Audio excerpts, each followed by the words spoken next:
right, ladies and gents, welcome back. a beautiful slate planned out as always. We're going to be kicking things off with some MLB talk. We got a Topps pack with 36 cards to go through. Obviously, NFL, the draft is underway. Round 2 and 3 today. And then NBA, we're in the playoffs. Absolutely. We're going to talk a little bit of playoffs, how the series are going so far, and some things to keep your eye out for. Schultz just tweeted, not breaking news, but Saints are engaged in trade conversations around Giants edge Kayvon Thibodeau. Here we go. See, they need to upgrade that defense. And the Giants, we'll talk about that We're going to have to get a new Jordan Tyson card after the draft, but we'll get into it. Yeah, not quite the time. Right now, we're going to talk a little bit of baseball. Then we're going to, like John said, open the pack, and then we're going to give out home run picks. So stay tuned for a wonderful slate we have planned. We'll kick things off with just a little bit of, league talk as we've been doing the past couple of weeks. We'll start out with the Reds, and we are currently tied for the lead in our division. Absolutely. We've been hot, extremely hot, and the biggest thing is last couple seasons, really, these 2-1, 1-0 ball games, these games within 2 runs, we've been the best team in the league. Yeah, without a doubt. You guys know being a Reds fan is very much a roller coaster ride. We talk a lot about it. We score 12 runs or we score 2 runs. And this year they've proved us wrong in that aspect. There's been a lot of games where they're putting up quite a few runs, multiple games in a row. And the offense is kind of rolling. And it's looking nice, Barring a 6-game winning streak for the Cubs here, the last couple of series, we would have a multiple game lead in our division. Absolutely. We tend to drop at least one to these recent series. But, our averages has been among the league worst. Our pitching has been up and down, and we're still been hot. So, if we can correct these small errors, we could be great. Yeah, we've won 3 straight series in a row. We beat the Giants 2-1. We swept the Twins, and then we beat the Rays 2-1, leading into tonight's beginning of the series against the Tigers. We're looking fantastic. Like I said, the offense is just rolling. We have so many bats that are getting hot at the right time. The guys that we're expecting to be good have been good. Chase Burton's had a bounce-back game in his 3rd start at 8 Ks and a W. Ellie, Sal Stewart, Eugenio Suarez, and, a bunch of these other guys are hitting the ball very, very well. Sal is still crushing the ball as we speak about every single week. He's still leading our team the .297 average, which is dropped down just a tad, but he's getting more at bats. He's playing higher in the rotation. He's batting 3rd or 4th in almost every game. He's become a very key part of our lineup. But still tied with Ellie at 8 home runs for the lead on our team. And also, I believe that's top 5 in the league right now. The Reds look amazing. And let's just hope this isn't one of those hot starts that are just hot starts. Yeah, we hope to see the big bat addition of Eugenio come to help us out, and we hope to see a jump from Ellie, but no one expected the leap that Sal Stewart has made in his 2nd year. Yeah, without a doubt. Speaking of Eugenio, I saw something earlier that was going through the last couple of years, race to 10 home runs on the season, first player to 10 home runs, and last year, that was Eugenio Suarez for the Arizona Diamondbacks. Oh, wow. This year, unfortunately, the pop hasn't been there quite as much as we wanted. He only has 3 home runs on the year, but it's still very early. The league leader is only at 11, and those are hot hitters right now, which we'll talk about here in a minute. But everything else has been great, and I'm happy. We're doing this without our supposed to be ace pitcher in Hunter Green. Absolutely. Nick Lodolo hoping to work his way back as we speak, so hopefully we get those 2 big dogs back in our bullpen. Obviously, hopefully our bat picks up and stays consistent, and we can be real hot. Yeah, without a doubt. Definitely a great time to be a Reds fan. Let's hope they can keep this rolling. Bats can stay hot, and these young guys can continue to take the leap that they've started at. Absolutely. Let's hope we can give out more great Reds tickets. Let's hope more people come and check out our next vendor event for this Mint 10 Ellie up here. And something also to keep your eye out for. I know you guys peep the Noelve Marte over-the-wall catch last year that put us in the playoffs. Bobblehead right here in front of you. We actually have an extra one, and I know we've discussed doing a potential giveaway. So stay tuned for that. That's something that we'll either have next week on our show or something that we'll announce here on the Facebook here in the coming days. But it definitely, if you didn't get to make it to that game and you're interested in Noelve Marte bobblehead, stay tuned. Absolutely. Like you said, if you missed the event, if you weren't there for the weekend, we have an extra one, so make sure you're staying tuned if you want to get you a bobblehead. Yeah. Let's go Cubbies, huh? Yeah. I can't say nothing. You guys have been hot. Swept the Phillies and the Mets in your last two series, and have caught back up to us here at the top of the division. But Let's not talk about the Phillies and Mets being two of the worst teams in the last 2 weeks. But hey, nonetheless, no credit taken. It's going to be a fantastic race to the end, hopefully, for our division, and let's hope the Reds and the Cubs both stay at the top of that. Absolutely, keep it exciting. Without a doubt. Let's talk a little bit about some hot hitters. I know we've been talking about the home run leaders the last few days, or last few weeks. And one guy sitting at the top alone, only one home run ahead, but it's been a consistent name all season long. The star for the Houston Astros and the comeback of Yordan Alvarez. Yeah, all here for it, too. Yeah, this dude has been probably the hottest hitter in baseball the entire season. He's been crushing the ball. If he's not hitting home runs, it's singles or doubles or lineouts. I mean, he's putting the bat on the ball so consistently often. With 11 home runs, he's also still batting at .347, which is first in the league right now. First in RBIs, first in home runs, first in OPS. I mean, there's just nothing that this guy is not doing. He's been just tremendous. He had a rough year last year, dealt with some injuries, was in and out of the lineup a lot. But he's come back full-time, batting second in the lineup almost every game and crushing it. Yeah. I mean, he's doing what he does. We all know Yordan's a freak, but he's showing us this year the kind of power that he carries, and he's right up there in contention as of right now with a lot of games left to be played for a conversation of MVP with Aaron Judge. I mean, Absolutely. He's making his case very well known. Another guy that's burst onto the scene has become one of my favorite players. He's so fun to watch. He's so fantastic. And it's been continued to be a trend from the overseas leagues. The Chicago White Sox, Munetaka Murakami. Yeah, the Japanese boys taking over once again. Yeah, I mean, this kid has been absolutely tremendous. Nothing short of amazing. He's on a 5-game home run streak right now. The White Sox have a very exciting core. Colson Montgomery has also been very hot this year, homered in 4 straight games. Them two for the White Sox have really begun to push Chicago back on the map outside of the Cubs, and it's fun to watch because this dude is just hitting the ball so hard, dude, and I don't want to say it too early, but he reminds me in swing so much like former Japanese MVP, current reigning MLB MVP, Shohei Ohtani. I'm not comparing them as players. I know Shohei is a two-way guy that does everything, but swing-wise and power-wise, Murakami has come in and made himself known. Hey, we're seeing a team in the Chicago White Sox that we haven't seen on the winning side of baseball for a long time, so it's exciting to watch. Yeah, he's like I said, he's currently tied in second in the league right now with 10 home runs on the year. As I mentioned, 5 home run game streak. Absolutely just being who he is. He has an insane resume over in Japan. Multi-time MVP, multi-time champion, and has translated very well to the big leagues. James Wood tied with him at 10, has caught fire recently as well for the Washington Nationals. We all know James Wood kind of burst onto the scene last year and has come back to begin this year and not slowed down. Yeah, not at all. He's hitting the ball tremendously well. After that, we had a couple familiar names, guys that we've talked about.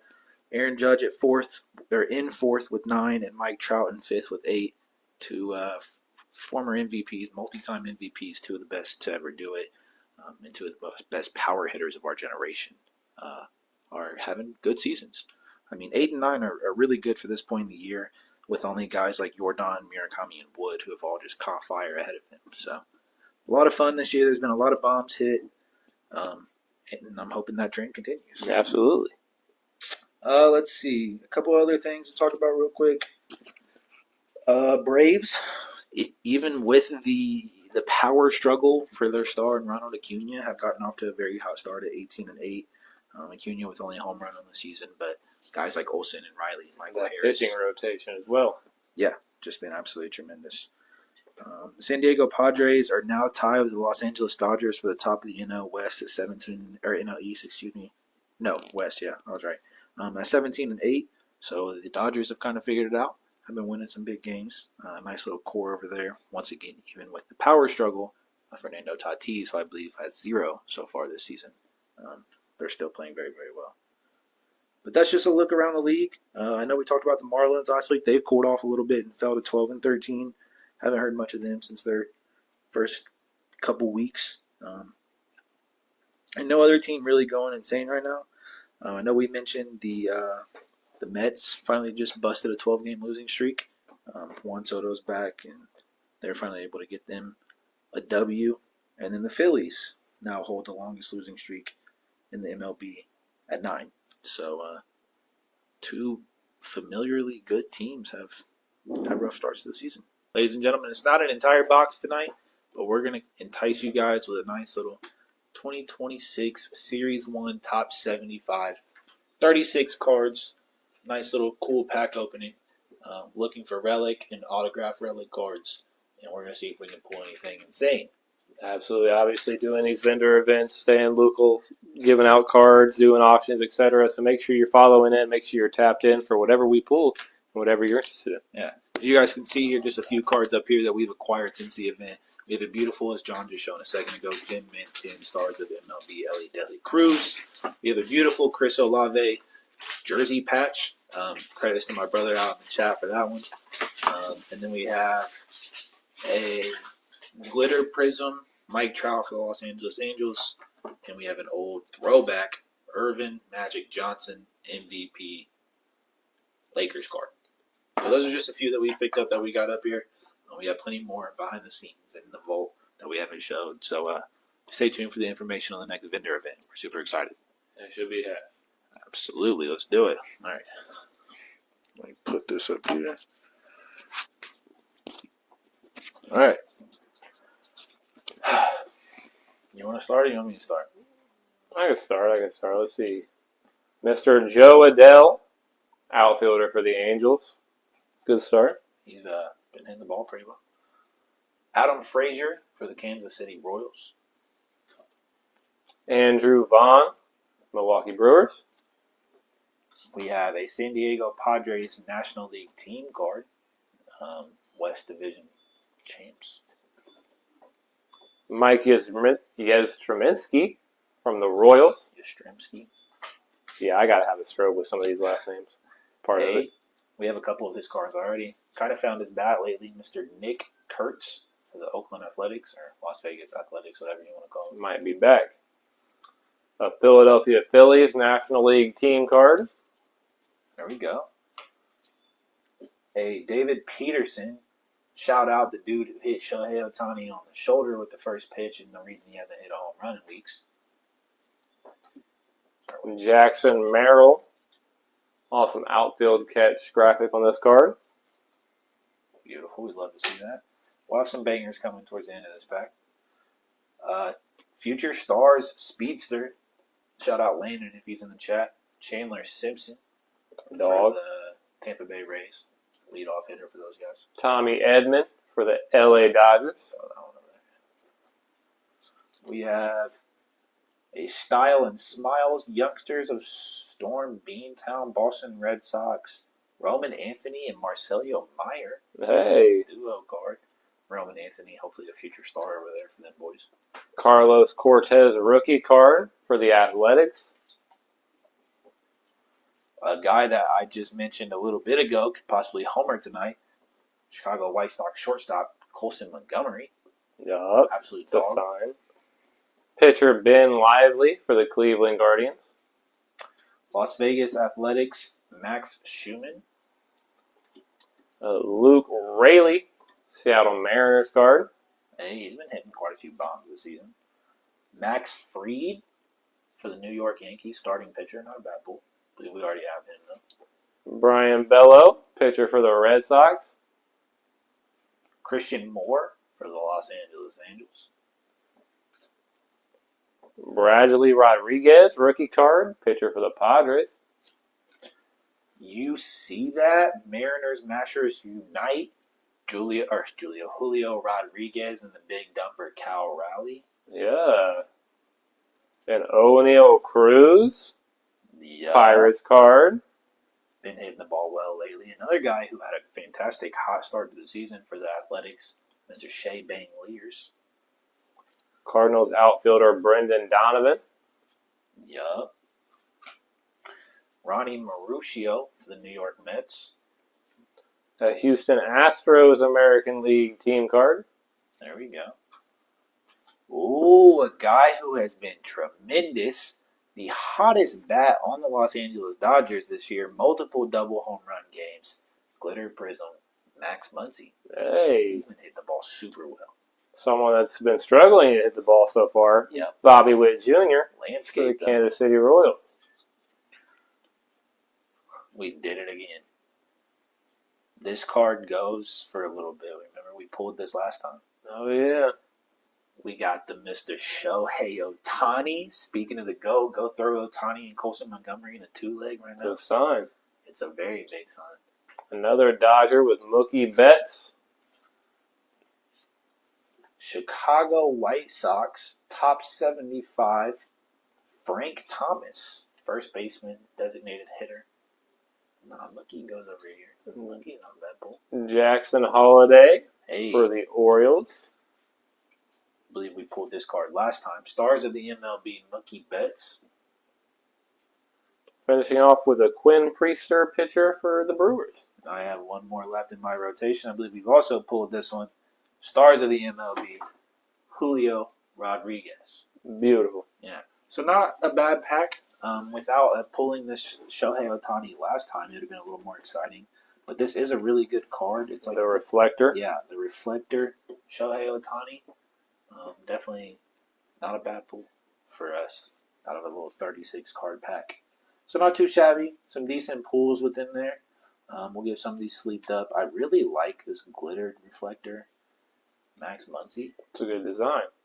He's been hitting the ball very, very well. I think he could have some of his prices jumping up here in the near future. Got a Shadur Sanders card in today. Will Howard got his card in. Potential QB1 for the Pittsburgh Steelers, so that could be huge. Absolutely.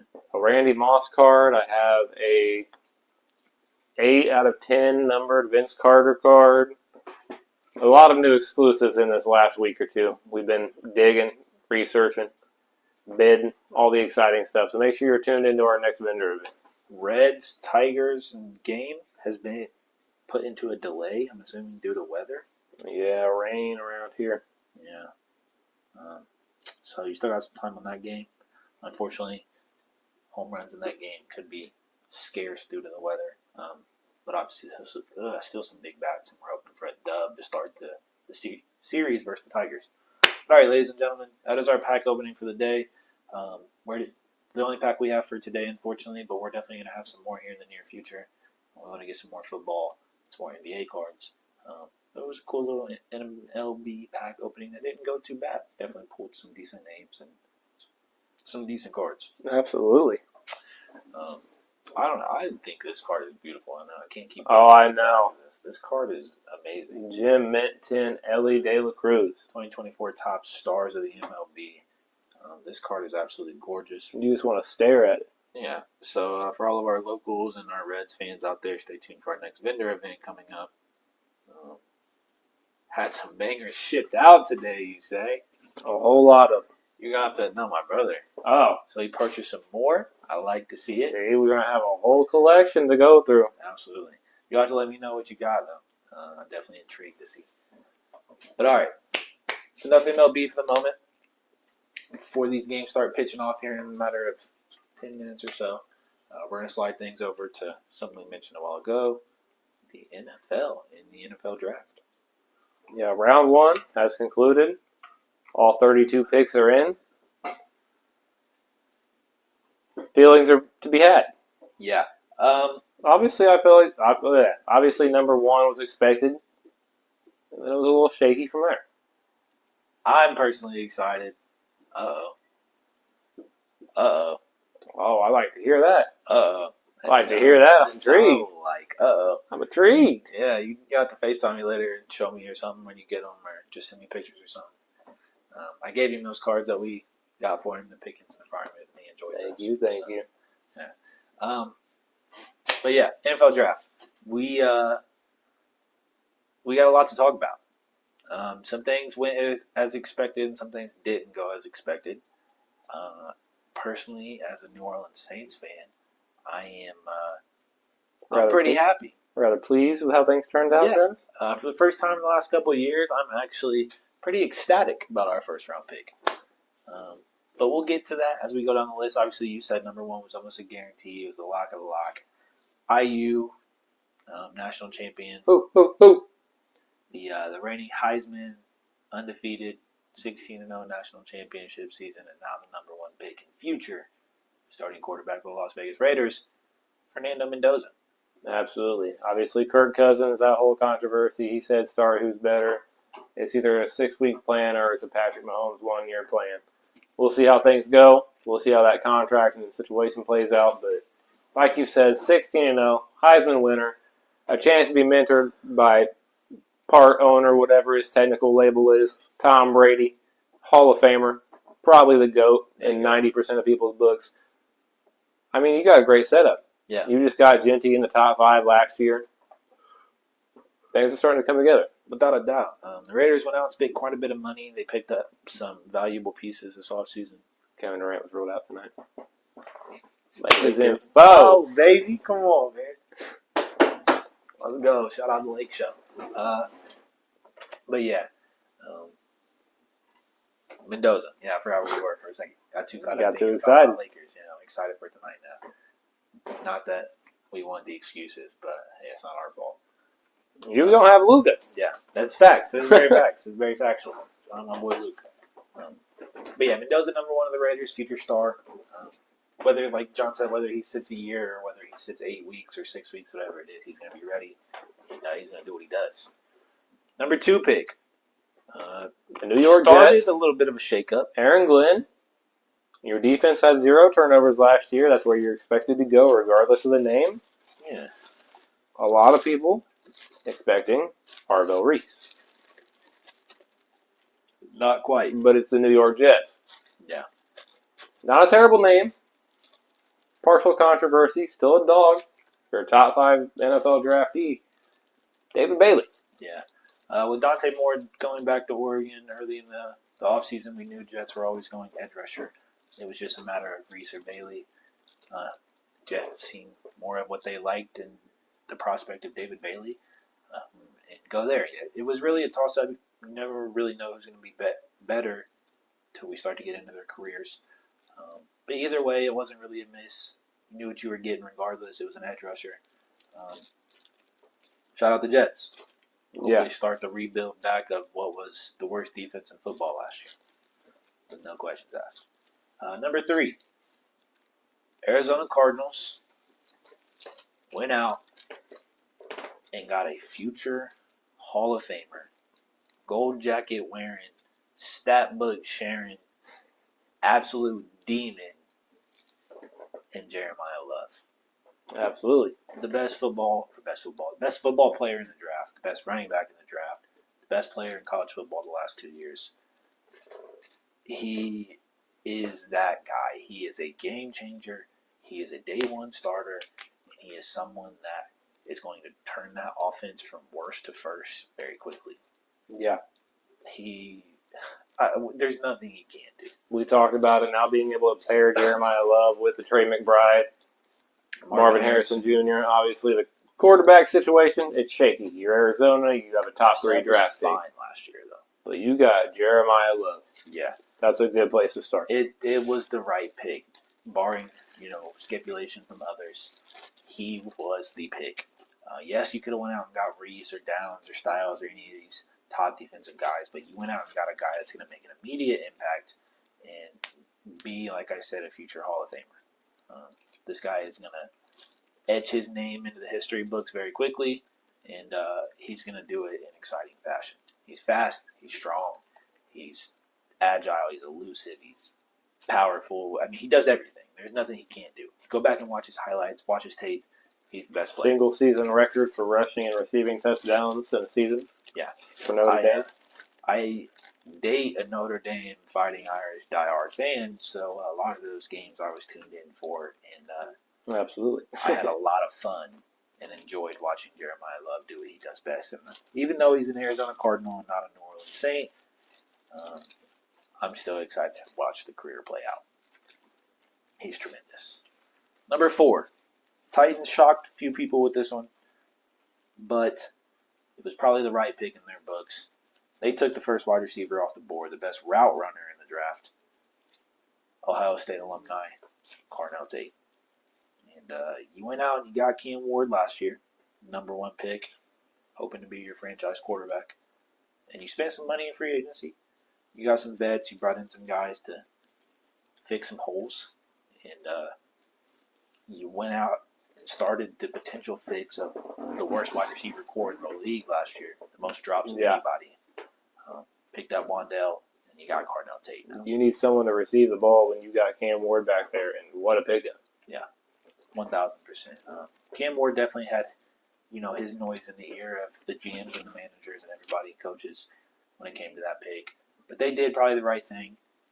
You went out and got a guy that's going to be a formidable player for you for a long time, as long as you can keep him around. And Cardinal Tate is very talented. He's very good.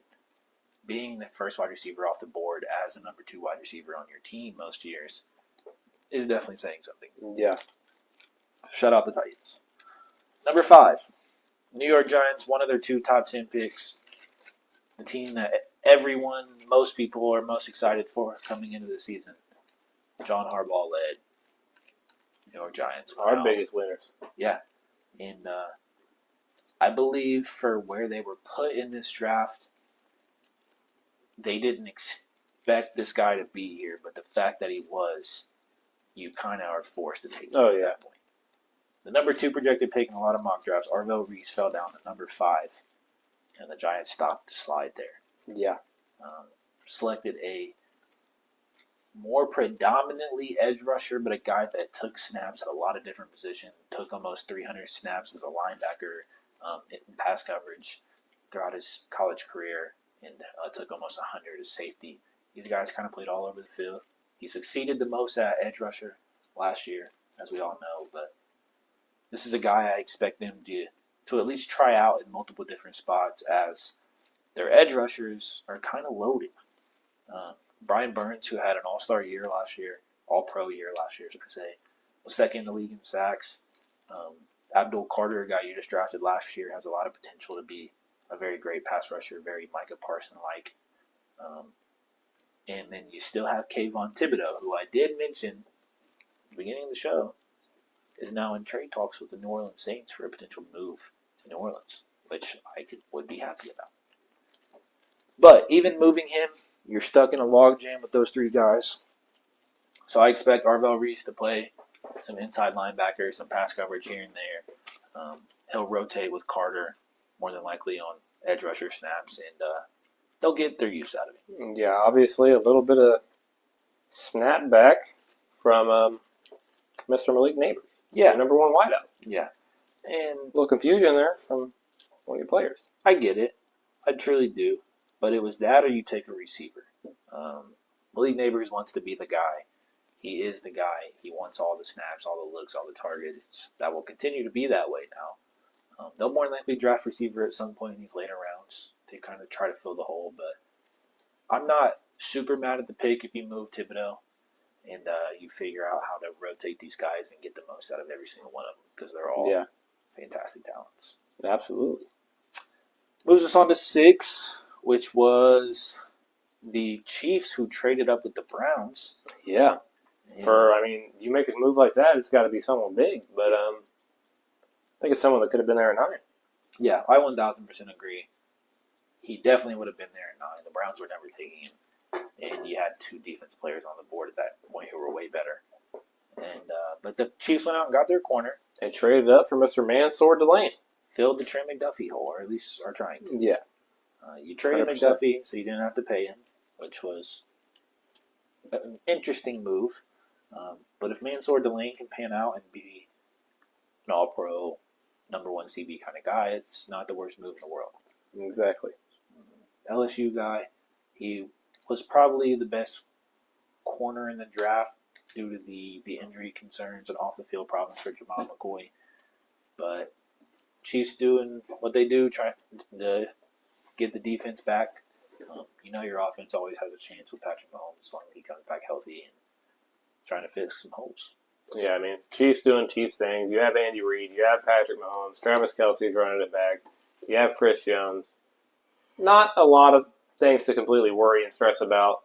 Obviously, you had the number 9 pick, so you weren't great by any means. You had injuries and a lot of other things to deal with. But your division is getting competitive. You know who you're going to go up against. You got to try and terrorize Mendoza. You got to go up against Justin Herbert, Bo Nix. Division stacked. So do your thing with the defense. Try and let Patrick Mahomes be Patrick Mahomes and hope for the best. Yeah, without a doubt. Just weird to see you give up more assets for someone I believe would have been there. Yeah, 100%. Number 7, Washington Commanders come on the board and get probably the most talented and athletic defensive player in this draft. This is my steal. I don't care that it's pick 7. Beautiful pick. Sonny Styles came in, blazed the combine. Yeah. I think he's going to be a dog on that defense. Obviously, Jaden Daniels in his first year showed us exactly what he can do. But to get a player like Sonny Styles for that defensive side, who can be literally anywhere on the field and play any position, it's got to be huge. Obviously, your defense last season got a little torched up. You're again in a bit of a competitive division. You got the Cowboys. You got the Eagles. So you need someone on the defensive side. Yeah, 100%. They did just that. Sonny Styles is going to be a guy that is a hybrid. He reminds me a lot of Kyle Hamilton, who has turned into a fantastic player for the Baltimore Ravens. He's going to play safety. He's going to play inside linebacker. He's going to play outside. He might even rush the quarterback here and there. He's going to do absolutely everything he can on that defense to be the star and be the guy, which he very much can be. Absolutely. He can play everywhere. Yeah, 100%. All right. That brings us to 7. That brings us to 8. Where my New Orleans Saints were on the clock. The New Orleans Saints have a rich history. Is it Mickey Loomis? Yeah. Obviously, highly touted for taking his defense, or a long string of defensive tackles, long string of O-line, and just straight-up D-line picks. So, Travis, we were a little sweaty last night. We didn't know what to expect. You get to pick 8. Caleb Downs, Reuben Bain. A lot of names still on the board. And we decide to go with, non-biased in my opinion, the most all-around talented wide receiver in this draft class. The best wide receiver in the draft class. Arizona State Sun Devil, Jordan Tyson. The widest catch radius, the most dynamic when it comes to getting open and route running at wide receiver in this draft class. Jordan Tyson, a huge pickup. They're going all around on the offense, or all out on the offense. You picked up Travis Etienne, spending a big bag there. You re-signed David Edwards for your O-line. Not re-signed, signed. He came from Buffalo. That's what I meant. Yeah, you spent the bag on your O-line, Travis Etienne, and then not only all of that, you double down and get potentially the best wide receiver in the draft class, Jordan Tyson, to pair with Chris Olave for Tyler Shutt. It was 1,000,000% the correct move, and I'm so glad they didn't mess it up. Go ahead. Obviously, the glaring elephant in the room here, the defense. There are some holes. But we talked about it earlier. You give me all the offenses in the NFC North, the Saints are on top. Yeah. And our division is not great. Not very hard to win our division. All you got to do is win 10 games, and you're more than likely you're going to win the division. But Jordan Tyson is so good. 6'2", 203 pounds. He's so fast. He jumps so high. He's so athletic. He has such a jitter in his first step that he gets open off the bounce very quickly. This dude is so good. And being alongside a multi-time 1,000-yard receiver in Chris Olave, who is our star, who will get gaining a lot of the attention, Jordan Tyson being able to work beside him on the edge is going to be so much fun. Tyler Shuck showed us so much throughout the last half of last year. We were on a 4 or 5 game win streak to end the year. Outside of week 18, where I think we lost. But he's so good. He was the right pick. Our offense has the potential to be top 10 in the NFL next year if everything can pan out right. We have an offensive-minded coach who is was a tremendous offensive coordinator in Kellen Moore. I'm so excited for next year. If the defense can just play halfway good enough, we're going to be okay. Picking up Kayvon Thibodeau to put alongside Chase Young will be tremendous. The corner room has kind of taken a hit the last couple of years, which was the most strong part of our defense. We lost to Mario Davis. I think Cam Jordan's back. Paulson Adebo. Yeah, Paulson Adebo Adebo. and Alante Taylor left. But I'm okay with that. We still have Justin Reed back there at safety. We have some formidable corners. I'm sure we'll look corner in the draft at some point in these next couple of rounds. We have a few picks. So I'm super excited. The pick was tremendous. I'm 100% happy. And for once, they didn't mess it up. Yeah. Loved our pick. Brings us to 9. Cleveland Now Browns. owned by the Cleveland Browns. Yeah, was the Chiefs. But they started what was a back-to-back offensive lineman run. And they took Utah tackle Spencer Fonda. Absolutely. Had to go eventually. O-line's always a need. You got a whole kerfuffle of quarterback situation to figure out. Deshaun Watson coming back. Shadur Sanders was decent. Dylan Gabriel, still don't know why he's on the team.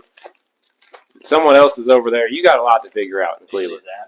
Yeah, and I'm sure there's some other dude on the street they're about to pick up. Yeah. They might be calling me after the show. They got a lot of bodies. Facts. But what do you do with those bodies? Protect them. You got Quinshon Judkins, who just had a breakout rookie season, in your dumpster fire of a franchise, obviously getting injured in the process, but protect your stars. So O-line, obviously, Afano's talent eventually has to go. Yeah, 100%. And like I said, back-to-back offensive linemen that brought the Giants up at 10, and now with Jordan Tyson, Sonny Styles, all these guys that the Giants were looking at going, leaves you with the second best offensive lineman in this draft, and Francis Mount Noah. Sorry, how do you pronounce it? Absolutely. Again, the same situation. Protect Jackson Dart, protect Cam Scatabo, and get him space. Same kind of situation. Protect your youth. A little questionable here. Obviously, again, a Reuben Bain, Caleb Downs, being on the board. Someone that, as I mentioned, Malik Neighbors voicing himself a little bit. Malik Neighbors is a huge fan of Caleb Downs. Yeah. So for him to be there at both picks, and he even said that they shouldn't wait until pick 10 to see if he's there. He was at both. They still passed. We'll see if that comes back to bite them. Yeah, we'll see how great Caleb Downs is. We'll see how great Mahoa, whatever, malnourished. However, we'll see how it plays out. We'll see if Malik Neighbors' morale takes a hit. That's all. Some exciting NFL drama to add to this next season. Yeah, without a doubt. But speaking of Caleb Downs, the Cowboys seen him sitting there at 11, decided to trade up in front of Miami from 12 to 11. Look, I screamed out. Was that necessary? That was what I did last night. Yeah. Out of nowhere. Yeah. Because Caleb Downs, the best defensive player in the draft. A star for Ohio State. He was great. Yeah, 1,000%. We talked about this guy being a potential top 5 pick multiple times throughout the offseason. Talent for talent, him and Sonny Styles were the best two in this draft. Caleb was probably the best defensive prospect outside of Sonny Styles, up until at least the combine. Caleb Downs is tremendous. He's going to make an immediate impact. Someone that can play in the box, play anywhere, so versatile. Yeah, the Dallas defense could definitely be a decent defense next year with the beefing up the front 7 or at least the interior with Kenny Clark and Quentin Williams. And we know Dak Prescott's always destined for top 5 passing yards, and now you have, again, a George Pickens and CeeDee Lamb that look to go from back-to-back great season. Yeah, without a doubt. So a fantastic pick for the Cowboys and probably the steal of the draft at 11 in Caleb Downs. And then the streak of not so great players began to take off. Miami continued their downfall and horrendous franchise build-up with drafting Alabama's Caden Proctor. They could have had anything else. Could have took anything else. They could use absolutely anything other than running back. And they took an offensive lineman. Not much to talk about there. Miami's going to Miami. They might win one game next year if they're lucky. Poor Devon Achane. I feel bad for him. He's stuck in a poverty franchise for the next couple of years. Los Angeles Rams, pick 13. Take a very questionable pick. Yeah, one that your head coach doesn't seem very pleased by. Yeah, at all. You have the reigning MVP, Matthew Stafford, who is already committed to playing next year and possibly years after that. Getting up there in age. Yeah. Obviously, the whole Puka situation, him going in and out of rehab with his whole controversy and off-season drama to hopefully be in his rearview mirror. Kyron Williams and Blake Corum, it's been great. Absolutely. You go out and you draft a guy that, in my opinion, is just not going to be good in Alabama's quarterback, Ty Simpson. I understand the vision. I know what you were trying to do. But let's be 1,000% honest here. Nobody else in this first round was taking Ty Simpson. He would have been there in the second round. You had a lot of talent on the board left still. And you go out and you get a guy that could possibly sit for 2, 3, 4 more years before his chance comes. Matthew Stafford is playing the best ball of his career, coming off an MVP season. He has been in talks with Sean McVay about a multi-year contract extension. And if he does that, this is, as Sean McVay said, words from his mouth, this is Matthew's team. Absolutely. I mean, he said first things first. Let's get this clear. Ty Simpson coming out on Sirius XM radio saying that he never met Sean McVay. Sean McVay going on to say that he's going to compete with Stetson Bennett. And obviously we know he's not going to be first string. He said first things first is Matthew's team. But to still be competing with a Stetson Bennett type for possibly third string at this point, not a 13th pick value. Not at all.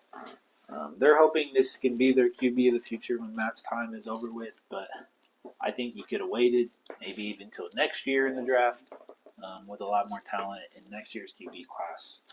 But we'll see if it pans out for him. I just don't think Ty Simpson's going to be that great, and maybe being with possibly the best development duo he could be with in John McVay and Matt Stafford for a year, 2, 3, 4, whatever it is, could help him out in the long run. But we'll see. I don't know. Hopefully they can prove a lot of us wrong. Pick 14. I called this in our text chat about 5, 6 picks beforehand. Ravens go out and get a guard to help protect that tremendous all-pro duo in the backfield. I'm going to butcher this. I understand that. Penn State's offensive guard, Olava Vega, I don't know how you say it. Vega Ion. Offensive guard. Yeah. But, I mean, value-wise, this guy, I do know this guy climbed up a lot of draft boards late, and weeks or days before the draft, he was skyrocketing up. Wasn't necessarily a top predictive talent throughout most of the season, but a good player nonetheless. A guy that's going to come in and probably be a starter for Baltimore. They got to protect Lamar and Derrick Henry, and hope that offense can get back to where they were 2 years ago and not last year. So shout out the Ravens for that. Tampa Bay Buccaneers on the clock at 15.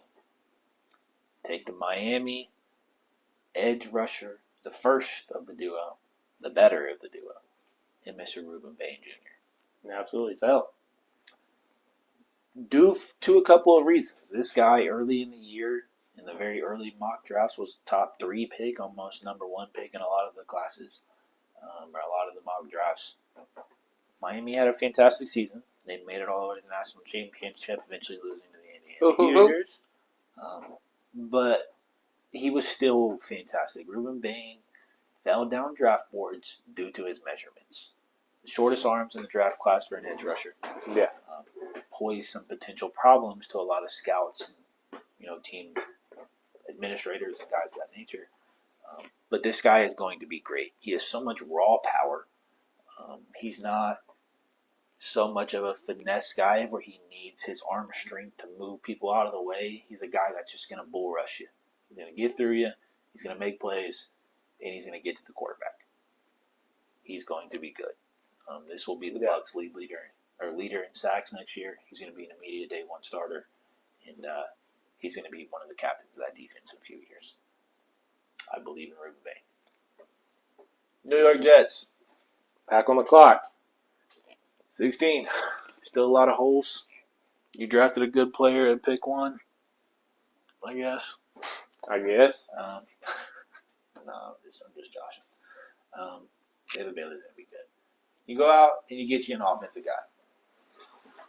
I'm going to tell them who this is. I know you were pretty big on this guy for part of the draft, the lead up to the draft. Oregon tight end. Yeah. The best tight end in the draft class, Mr. Kenyon Sadiq. I mean, he's got the perfect tight end build. He gets open in space. He's literally the perfect fit for Travis Kelce, prime Darren Waller, Brock Bowers. He's the perfect mold. Obviously, tight ends this early is always a question, but of Kenyon Sadiq's stature accolades, I think it's a good pickup. Yeah. Obviously, for a team of the Jets, after your last season, Mason Taylor fiasco and pickup, a little questionable. But a new regime, and I believe, obviously, Kenyon Sadiq is a different level than Mason Taylor, and hopefully can be effective in that offense. Yeah, I seen the call. The coach told Kenyon he was going to be a massive target and a massive piece of their offense coming into this year. You need those checkdowns. Yeah, he may even play some, receiver at some points. He's got that kind of build. Outside of Garrett Wilson, you don't have anybody you can rely on. I understand your quarterback is awful, but you need a guy like Kenyon Sadiq in the middle of the field that's going to make plays. Having a good tight end is a key part of having a good offense in today's world, and Sadiq can be just that. The Lions take a very boring pick. Clemson's offensive tackle, Blake Miller. I understand what you're doing. You got to beef up the O-line. You don't really have holes elsewhere outside of maybe cornerback. But at this pick, good value. Blake Miller come in and probably be a starter for them on the O-line. Mr. Caleb Banks for the Vikings. Started the DT situation here. Monroe Freeling to the Panthers. Offensive tackle. Obviously, protect Bryce Young as much as you can. He's going to need 30 days back in the pocket to find someone. Or if Rod Wave calls, he might be okay. Then we got a trade. You want to talk about this one? Pick 20. Me and Trav, obviously, we weren't live yesterday with the draft starting. But during the draft, we're talking. Obviously, Omar Cooper, wide receiver target. One of our big names to watch for the Steelers at pick 21. Pick 20, the Philadelphia Eagles, of all teams, trade in division with the Cowboys. An in-division trade, by the way. To move up 2 picks, by the way. To move up 2 or 3 picks. There are 3 individual picks. Take an amazing wide receiver, Mekhi Lemon, the third best wide receiver in the class, a dog at USC. What we come to find out is Mekhi Lemon took a minute to get a hold of for the Philadelphia Eagles. You know why he was busy, Travis? You know why it took a minute for that phone call to get connected and go through? I do you? Yeah, you remember why? Because he was already on the phone with Omar Khan and the Pittsburgh Steelers. We called 2 picks ahead, technically 2 picks, 1 pick at the time, ahead of us. Saying, hey, Mekhi, this is Steelers. We're looking to draft you. He said, okay, why is this Philly number coming through on my phone then? His agent handed him a second phone and said, this is Philly. They're trading for you. They're taking you right now. 1 pick out of the Pittsburgh Steelers. That leaves the Pittsburgh Steelers at 21 on the clock, scrambling. In panic they did. But like I had just mentioned, we talked, me and you, Omar Cooper, local wide receiver for the Hoosiers.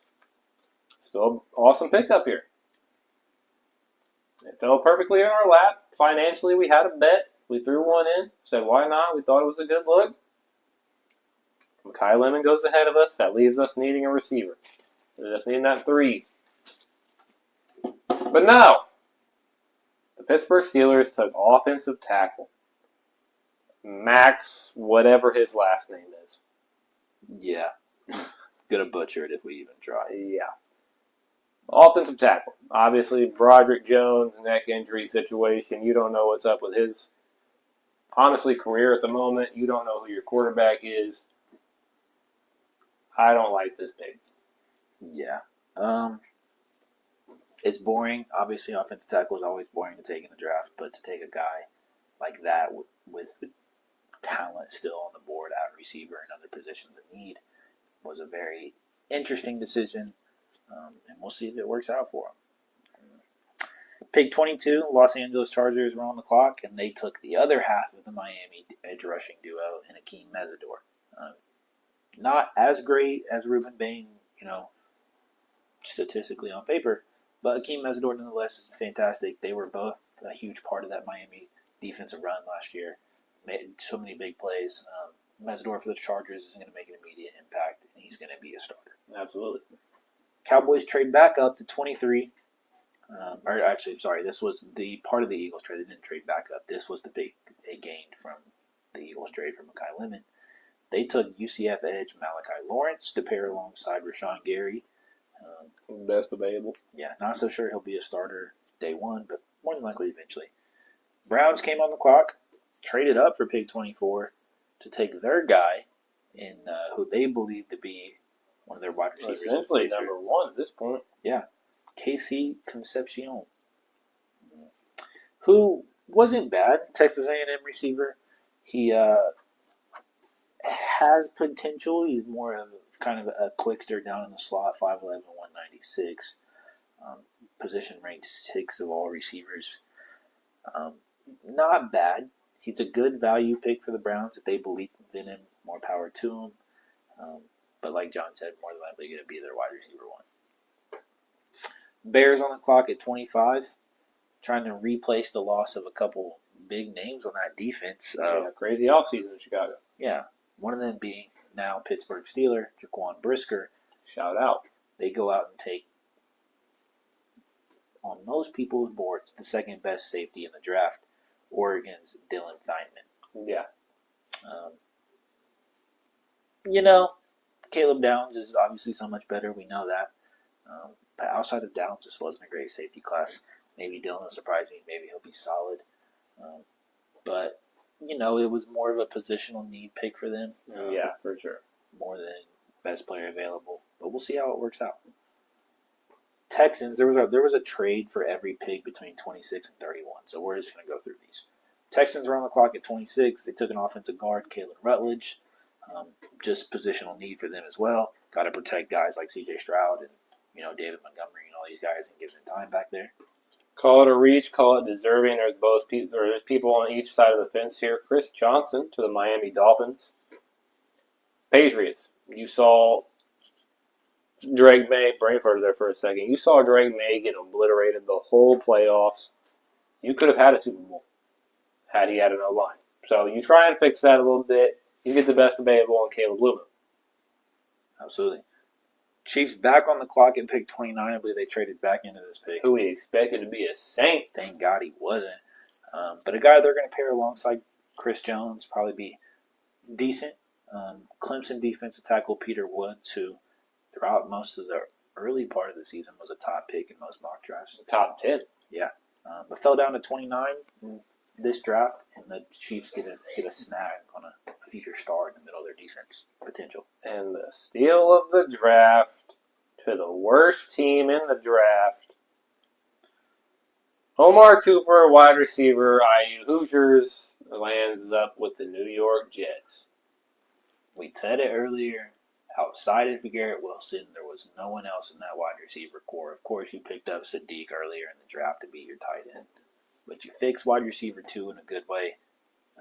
And you give a horrible quarterback in Geno Smith some decent targets around him. And, yeah, you take Omar Cooper, who was supposed to, most of the season, obviously dealt with some injuries, but was probably the number 1 receiver in Indiana last year.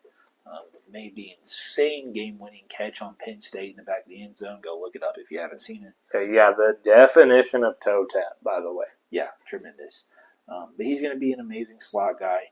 He is a tremendous route runner. He's got speed. He's 6 foot, 199, perfect build for a guy in the middle of the field. And he's going to make an impact in New York if they can get a quarterback behind the ball. Titans trade back into 31. They take an edge, a guy that they can hopefully lean on for the near future to be a big part of that defense in Auburn's Keldrick Falk. The last pick of round 1, the Seattle Seahawks, Super Bowl winners. You lost KW3, Kenneth Walker the Chief. So with the last pick of the first round, you take a Notre Dame running back. Don't forget, Jeremiah Love's off the board. You take Darian Price. You add another horrible running back to the worst running back room in the NFL. A backup running back and a backup running back. Zach Charbonnet, who probably won't be back to start the season, injured or tore his ACL in the middle of the playoff run last year. You went out and signed Josh Jacobs back up last year, and another comment, and Emmanuel Wilson, and you draft the worst running back in this class in Jadarian Price. Someone who got looks simply because Jeremiah Love was a I'm not a fan. And a lot of people hate on me for it. I understand. But I do not care. I have never seen anything good from Jadarian Price. I don't think he's going to be good. I think he's going to be awful. Hate me all you want for that. I'm not a fan of this dude. Never have been, never will be. And I think we're going to have to see if the price is right in Seattle. And listen, maybe he does prove me wrong. Hopefully for you Seahawks fans he does. For you Notre Dame fans he does. But I just don't see it. Yeah, I just don't believe it. And I've been wrong before, If it's one of those things I got to take on the chin, then so be it. I'll take it on the chin. But for now, I'm not taking nothing on the We chin. find out Jadarian Price outshines Jeremiah Love. Yeah, right. In no world ever. But all right, yeah, that's our 32 pick first round for the NFL. I think the draft has just begun again. Yeah, underway. The pick is in for the San Francisco 49ers, kicking off round 2, pick 1 for tonight. We'll see who they take here in just a matter of moments. Let's see if we can catch this live here with you guys. I do know Jaden Reed and the Packers agreed on an extension. 3 years, $50.25 million. And any day now, 49ers, we can announce this pick. Best available currently on the board, Jermon McCoy, Emmanuel McNeil, the safety. They Denzel Boston. Obviously, QB, Denzel Boston as well, but they could use offensive tackle, edge. Okay, and they take a receiver that's not Denzel Boston. They select DeJon Stribling with 33rd overall pick. Huh. Not very familiar. I think Denzel Boston was the better pick there, but, what do I know? Especially with Brandon Ayuk, so to be free agent. Yeah. Is free agent. He is officially I don't know why I said so to be. Will not be back in San Francisco. There you are, ladies and gentlemen. The draft is underway. We'll see how tonight plays out. I know the Saints will be on the clock here in just a little bit. Riley Green. The Reds. Pick 10. Yeah. Damn, Speaking of how things are going to play out tonight, we got one last segment, NBA playoffs. Absolutely. We talked about it a little bit earlier. Kevin Durant ruled out tonight for the Lakers and Thunder game. Lakers and Rockets. But yeah, wow. See, I was thinking. Sorry, you're just predicting the future. Exactly. Luka Doncic Funko Pop here on the screen for you guys. Unfortunately, no Luka tonight. His return is still, indefinite. But I don't know if there's been any official announcements. I know there was some talks that Austin Reeves could play tonight. We got Celtics and 76ers tonight. Obviously, the Sixers still without Joel Embiid. Austin Reeves is a game-time decision, so should know here very, very soon as they play at 8. But supposed to return tonight against Houston. Absolutely. Boston and Phillies in Philly. Lakers in Houston at 8 o'clock tonight in Houston. But again, no Kevin Durant, so that changes things. And then we get the Spurs and Trailblazers on the late slate in Portland. Yeah. Let's talk about some of these series now they're playing out so far. Top of the Western Conference, you got the Thunder and Suns. Thunder up 2-0. This will more than likely be a 4-0 sweep for the Thunder. We all kind of saw this coming. The Suns are just not great. Yeah. 4 and 5 in the West. Lakers Rockets, as we were just talking about. Lakers up 2-0. Very early Houston. Yeah. Game 1, they were without Kevin Durant. We did our business. LeBron James playing great ball right now. Game 2, they were with Kevin Durant. LeBron James had a fantastic game. All I'm saying is if you're an NBA fan, you watch NBA playoffs, you're getting PTSD watching 40-year-old LeBron James go to work and getting his back. Yeah. Game 1, Lou Kennard was a big part of it. Game 2, Marcus Smart had a massive game. So he's getting good games from these role players that are having to step up while our fantastic backcourt is unfortunately hurt and out of I don't think y'all remember the roster that LeBron had in Cleveland the second time in the finals. He had Timofey Mozgov. Yeah. At center. And was just absolutely in the finals. Yeah, and was just cooking. And just frying. Amon Shumpert, Timofey Mozgov. He was the sole reason Richard Jefferson. they won. Yeah. I mean, he literally did everything. He had like 90% of every stat. Insane. But listen, I know we said Rockets at first. The Lakers have shocked me, even as a fan, missing two of our best players, and they've come out and went up 2-0. The Rockets are now without Kevin Durant tonight, as we just mentioned. And obviously, Reeves could come back tonight. Whether it's tonight, whether it's the next game, he's going to be a huge addition. So yeah, and if we can go up 3-0 tonight, steal a game in Houston, it's pretty much over. The Lakers are currently on most betting books. Jaylen Brown just got the first basket. But yeah, shout out LA. Hopefully we can get through and we can see OKC in the next round, and hopefully Luka can return. But let's get through this series. Let's hope we win tonight and go up 3-0. Absolutely. Game 4 coming up in the Minnesota Timberwolves and Denver Nuggets series. A series we said was going to be competitive. Are we still hoping and trying to trade wide receiver Brandon Ayuk? I thought he was released. Am I tripping? Chevy just tweeted it out. I thought Ayuk was gone. Maybe I'm insane. But Nuggets, Timberwolves. Nuggets stole game 1. Timberwolves have stole back-to-back games. We talked about this. Anthony Edwards is one of the best players in the entire league. He did it last year. He went through multiple people last year, got to the Western Conference Finals.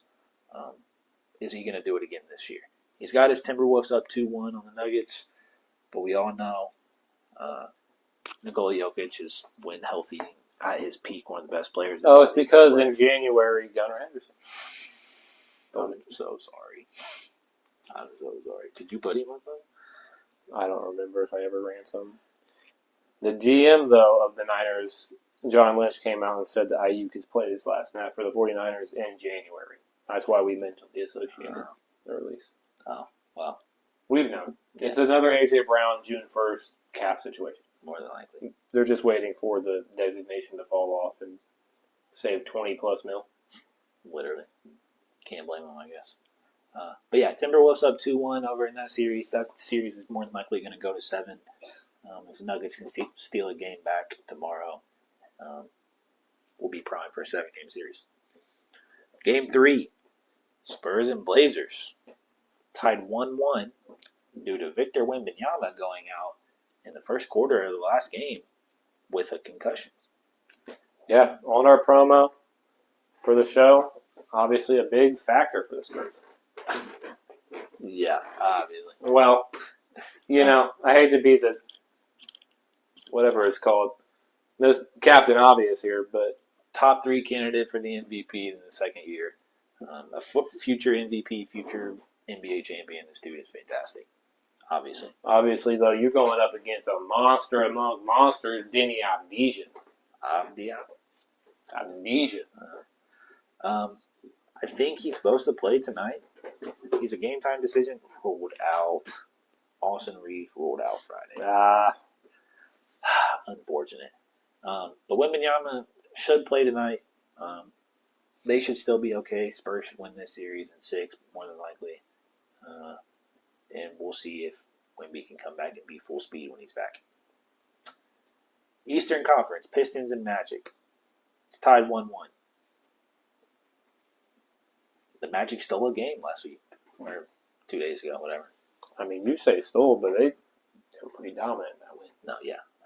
I mean, obviously we both are huge on the Pistons. Cade Cunningham. Magic have been way too streaky, inconsistent. Paolo can't find his step to be the true number 1. The last game was a little different. Narrative shifted. It did indeed. The Pistons are showing their inexperience and young talent. This team is great. Don't get me wrong. Cade Cunningham, Jalen Duren, and these guys are young and they have potential, and they're going to be good for the next couple of years if they can keep the core together. But this team, as a core, has 0 playoff experience. They were not even a 20-win team last year. Basically went from worst to first, and are showing why. We'll see what happens, but don't count the Magic out. I think you were right getting in the next round if they can make it through. I don't know if they have the experience to get through Cleveland. So we'll see how that plays out as long as both those teams get through. But as of now, series tied 1-1. They play tomorrow at 1. And if the Pistons are going to win this series, they're going to need to take this next game. They cannot go down 2-1 going into Orlando. Yeah, that's where the narrative shifts once again. Home court advantage in the playoffs is something different. You're getting sold out crowds that are drunk and ready for some playoff basketball. Especially in Florida. Yeah. 1,000%. I mean, we all know about the news that comes through and out of Florida. Yeah. Detroit and Florida, the ultimate matchup. But yeah, so we'll see what happens there. Cavs and Raptors, game 4 tomorrow, or 2 days from now at 1. Cavs are up 2-1. Raptors got them 1. But I still think the Cavs take this in Junior Caminero. I put him on the 2-leg I told you about. The either or, I think. Is he? Yeah, Buxton or Caminero. So I just need to see your burger. Yup, we in there. There you go, Junior. I put you on. Should have followed. Should have told. Tell our home run picks. But yeah, Cavs are taking this in probably 5 or 6. They're the better team, more experience. Raptors are more all around team. Yeah, Raptors are okay, but I don't think they take out the Cavs. Game 4 of the Knicks and Hawks. And man, is this series an interesting one. The Atlanta Hawks are up 2-1. The Knicks aren't built for playoff basketball. CJ McCollum is. Tyrese Halliburton put the Knicks in shambles. Listen. CJ McCollum. They've had like 3 straight. Yeah. Has been tremendous. Look, Nikhil Alexander-Walker won Most Improved. But he's been awful. Obviously, playoff streak hasn't been there yet. But these Knicks, look, this was their one chance to capitalize on some playoff success with no Tyrese Halliburton. They're in shambles. You're going to get blown out in the first round. And then next year, Tyrese is back. So you'll be scared to make the playoffs. And then if you do, you're getting swept. Poor New York. I think the Hawks are now the favorite to win this series on most sports betting book by a slight margin. But they play tomorrow at 6. And if the Hawks take another one, it's over. The Knicks are in must-win mode tomorrow. If they want to get through Atlanta and have the possibility of playing Boston, more than likely Boston in the next round, they have to win tomorrow. But with the woes of this series, just shows that they're not ready for Boston if they get there. Yeah. So Knicks got a lot of things to correct. Down 2-1.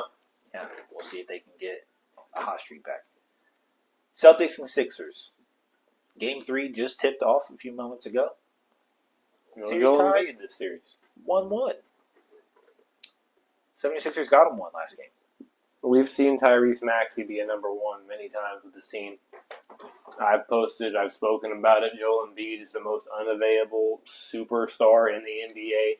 He's making way too much money for the amount of games he's played over his career, never once playing over like 64 games. Of course he did. That's a home run in Great American Ballpark, by the way. 347 feet flight out to right. Great American Ballpark. 347 feet fly out for the short bomb. Love that for us. Absolutely love that. But yeah, you were talking about Tyrese Maxey. Yeah, we've seen him do it. Joel Embiid's not that guy. Never there for his games. This is going to be an interesting series. 400 feet fly out. Had to have been a walk line. Oh my God. Sorry, I'm paying attention to home run ball that the baseball started. We'll finish things out. Sorry. I think obviously this is still the expected. Celtics close it out. Jason Tatum's been back for 3 to 4 months. Jaylen Brown's that guy. Caminero hit that thing 450 feet. I'm sorry, I gotta quit looking. But Celtics are shaky. Obviously, especially when the lights are brightest. Give them a minute. They should come back, settle down. Expected to be in the finals once again. So we shall see. Yeah, without a doubt. Tatum's come back. He's full speed. He's playing fantastic ball. We know this team can get there. We know they can do it. This was part of our finals match up in our bracket prediction. So we expect the Celtics to get back on top, take tonight's game, and more than likely win this in 5 or 6. So we'll see what happens after that. But yeah, those are a little bit of the breakdowns of what's happening in most of the series so far through the night. I'm excited for 8 p.m. tonight. We're still the underdog because we're in Houston, but we went from plus 300 to plus 164 with the Kevin Durant news. So let's see if we can steal Game 3 and have a potential sweep on our hands in the Lakers and Rockets series. Anything else basketball you want to talk about before we get ready to close things out? I don't think so. All right, ladies and gentlemen, unfortunately we're coming to the close of tonight's episode. It's been a beautiful Friday show. We ran through a beautiful slate. Make sure you check out our link tree in our Facebook bio. It has all of our socials, all of our other links, every way to view us, watch us, listen to us, everything you can think about. Our link tree on our Facebook bio. There was something else I was going to say. We'll skip whatever that line was. Obviously, we're back next Friday, April 31st. There are 31 days in April? It's my birth month. I can't remember. The 11th, the only one that mattered to me. So No, May 1st. Wow. Yeah. So we'll be back May 1st. A lot of people that I know is birth month, special month of the year, I guess. Mother's Day. But we'll be back next Friday, May 1st, the start of May. Make sure you're tuned in 6 p.m. on Facebook, on TikTok. As long as you're in our link tree and following and subscribe and everything else on there, you're locked in and good. Make sure you turn on all the post notifications. You don't want to miss anything. Facebook is normally our main source of extended news, posts, etc. So that's the main one to be locked into. Make sure you check out everything else because different things are posted in different places. You never know what you're going to miss. Another vendor event coming up soon. We'll make sure to fill you guys in more as that gets closer. It's in June, so a little bit of time now. Another Friday down. Absolutely. John said it perfectly. I don't think I really have anything else to add. We appreciate all the love and support and everyone that tuned in tonight. For any amount of time, any comment, or anything of that nature, we appreciate it. And couldn't do this without you guys. So this has been amazing. We'll see you guys back here next Friday. As always. Been the Travis and Jon Show. Live On Facebook Live and TikTok Live. peace out, everybody. Have a fantastic weekend.